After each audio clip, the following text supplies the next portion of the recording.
देख रहे हैं होड़ लग गई। हम सुबह जो है कुछ पोस्ट कुछ जो है ना देख रहे थे स्टेटस, तो यहाँ पर जो है कुछ लोग जो है होड़ में है, काम करने वालों की टीम कुछ और है और ढिंडोरा पीटने वालों की कुछ और है। ऐसे लोगों के लिए ही हम भैया कहते हैं। और आपको देख करके हमको यही लगता है, दिल में दया, आंखों में करुणा और होठों पर मुस्कान। दिल में दया, आंखों में करुणा और होठों पर मुस्कान। मुश्किल है इस जग में मिलना आप जैसे इंसान, मुश्किल है इस जग में मिलना आप जैसे इंसान। आप हर एक जो है सामाजिक काम में निश्चित रूप में यह एक बहुत सुखद अंजाम देगा। और आपको देख करके तो हमको लगता है कि आपकी उपस्थिति और दर्शन से ये संस्थान की जड़ प्रकृति की आनंद से थिरक रही है और थिरक रहा है ये संस्थान का कण कण, जो आपके स्नेह स्वजन से परिप्लावित हो उठा है। बच्चों के लिए जो है ना समय निकाला है, आपका समय बहुत महत्वपूर्ण है। हम छात्रा और सभी शिक्षक यही चाहते हैं कि आपके मुखार बिंदों से आशीष के कुछ शब्द जो है ना हम सुने। चलिए, मैं सबसे पहले तो नीरज स्टडी सेंटर में इस पूरे प्रोग्राम में जितने लोग इन्वॉल्व हैं उन सब लोग को बहुत धन्यवाद देता हूं, क्योंकि देखिए आज तो अगर जो सबसे बड़ी चीज़ है वो सबसे बड़ी चीज़ है एजुकेशन। अगर एजुकेशन नहीं होगा तो फिर भविष्य जो है वो अंधकार में है। और नीरज से मेरा बहुत दिन से परिचय है, बहुत पुराना परिचय है। मेरा छोटा भाई चौरसिया जी पीयूष, मतलब इससे तो पहले नहीं मिला था, but at such a young age तुम जो काम कर रहे हो, ईश्वर तुमको आशीर्वाद दे। और चाचा साहब से तो हमेशा मैं मिलते रहता हूँ और इनका मुहावरा इतना मतलब मुझे प्रेरित करता है, एकदम बिल्कुल आप सामने वाले को बिल्कुल शर्मिंदा कर देते हैं, इतनी उनकी पढ़ाई करते हैं कि वो एकदम जो है एकदम उसको लगता नहीं है कि भाई क्या बोले। तो बहुत अच्छा जगह है, प्लेस बहुत अच्छा लोकेशन है। और जो यंगस्टर्स हैं, आप लोग आने वाले बगहा के भविष्य हैं, जो बच्चियां बहनें बैठी हैं और जो लड़के लोग बैठे हुए हैं, जो आजकल का यूथ है, मैं देखता हूँ क्योंकि मैं तो गांव-गांव में घूमता हूँ, लोगों से मिलता हूँ, यूथ जो है वो दूसरे तरफ डाइवर्ट हो रहा है। मतलब आजकल का यूथ मैं देखा हूँ, कई जगह मैंने बोला भी है कि 70-80% यूथ जो है उनके मुंह में टोबैको रहता है, मतलब ये गुटखा वगैरह होता है। तो ये समझते नहीं है। अभी कुछ लोग हैं जो इन्वॉल्व रहते हैं ये भोजपुरी गानों में, भोजपुरी गाने जो कौन खेसारी यादव, पवन सिंह, ये लोग को देखो रोल मॉडल मत बनाओ। ये लोग किसी काम के हैं नहीं। इन लोग सिर्फ एक गलत मैसेज दे रहे हैं कम्युनिटी के अंदर।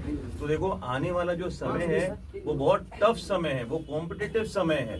अगर कॉम्पिटिटिव समय में हम लोग नई पढ़ाई करेंगे, हम लोग एक एक दिन वेस्ट करेंगे, तो फिर देखो मैं तो कहता हूँ आने वाले समय रोटी रोटी की लड़ाई है यार। हर आपके माता पिता कैसे आपको पढ़ा रहे हैं, कभी बैठकर उनसे बात करोगे तो उनको रियलाइज होगा कि कितना कष्ट है आज के समय आर्थिक। आप तो इसीलिए कह रहा हूँ कि बहुत बड़ी बात है कि बच्चों को फ्री एजुकेशन देना। हम लोग तो बचपन में बाहर भेज दिए गए। मेरी माँ तो मुझे Scindia school Gwalior, which is one of the best schools in the country, symbiosis, Rizvi, मैं तो हमेशा बाहर पढ़ाई किया। बाहर पढ़ने के बाद मुझे ऐसा लगा कि मुझे गाँव में आना चाहिए। जब मैं गाँव में आया तो देखा भाई यहाँ तो बहुत कुछ बाकी है। तो जो मुझसे प्रयास होता है मैं करते रहता हूँ एजुकेशन के फील्ड में। लेट मी टेल यू कि अगर 10वीं 12वीं के बाद, ये जानता है 10वीं 12वीं के बाद जो भी बच्चे को, कई ऐसे दलित बच्चे हैं, जरूरतमंद बच्चे हैं जिनको बाहर पढ़ने की ख्वाहिश होती है, they want to go to Delhi, Bombay, Karnataka, तो उनके पास क्या पैसा नहीं होता, जरूरतमंद परिवार। तो ऐसे बच्चों को हम लोग लास्ट टाइम 35 बच्चे ऐसे, इनको हम लोगों ने साउथ इंडिया में भेजा, कर्नाटका में भेजा, दिल्ली में भेजा, चंडीगढ़ में भेजा। तो कौन सा जो भी 12th के बाद आपको कोर्स करना हो, एक्सेप्ट मेडिकल, ENTC करना हो, मैकेनिकल करना हो, होटल मैनेजमेंट करना हो, नर्सिंग करना हो, वो सारा कोर्स हम लोग मुफ्त में कराते हैं। और कई बच्चे ऐसे एनरोल्ड किए सर, जिसमें वो लोग के परिवार वालों के पास उस तरह का व्यवस्था नहीं था। 5 लाख 7 लाख रुपए उनकी क्या कहते हैं फीस थी, वो सारा फीस माफ करवाया गया। आज वो बच्चे वहां पे पढ़ रहे हैं। और एक प्रतिनिधि होने के नाते आई फील प्राउड कि चलो यार कहीं ना कहीं मैं मीडियम बनाऊं कि जिसके कारण उन बच्चों को भी आगे पढ़ने का मौका मिला है। तो मैं बस इतना कहूंगा कि आप सब लोग एक जिम्मेदार बच्चे हैं अपने माता पिता के, और एक माता पिता को आज बहुत वो सपना देखता है अपने बच्चों को लेकर। और हमेशा याद रखिए माता पिता का संस्कार ही बच्चों में आता है।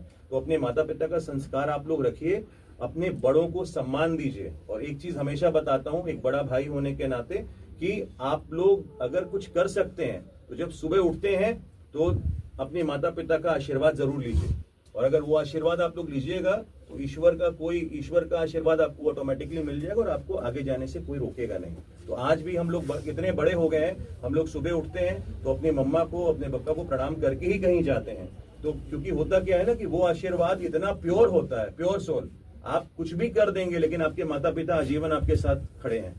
खून भी कर दोगे, कहते नहीं है खून भी कर दो तो माँ के लिए आप दोषी नहीं हो, माँ आपको आशीर्वाद ही देगी।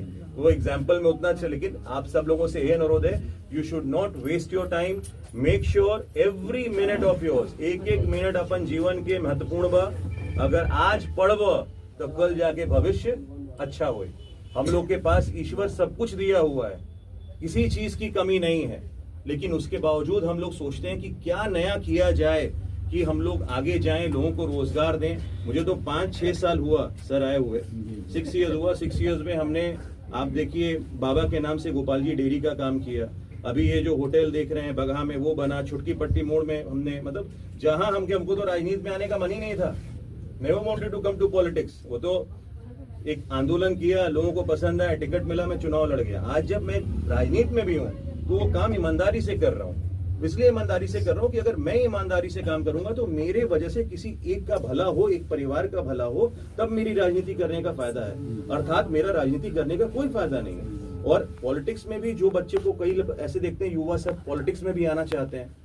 अब आज पढ़ाई किए नहीं, तुरंत देखते हैं किसी पार्टी का झंडा लेके घूमेंगे। मैं कहता हूँ बिल्कुल आओ, युवा लोग को राजनीति में आना चाहिए, लेकिन जब आप राजनीति में आते हो तो सबसे पहले ये देखो कि आप पैसे से मजबूत हो, तब तो आप राजनीति को भी तो करियर बनाओ, उसमें मना नहीं है। लेकिन आधा लोग आएगा राजनीति में, 3-4 साल अपना बर्बाद कर देगा, फिर उसको लगेगा देखिए हम कहाँ गए, कहीं नहीं गए। तो इसलिए आप सब लोग एक विचार के साथ आगे बढ़िए, काउंसलिंग कीजिए। आप लोग के सर हैं यहाँ पर, वो काउंसिल करते हैं, पर्सनल काउंसलिंग करवाइए। हम लोग हैं, पढ़ाई लिखाई किए हैं, बहुत ऐसे बच्चे हैं जो इंजीनियरिंग में बहुत अच्छे हैं, लेकिन उनका मान लीजिए आप हैं, आप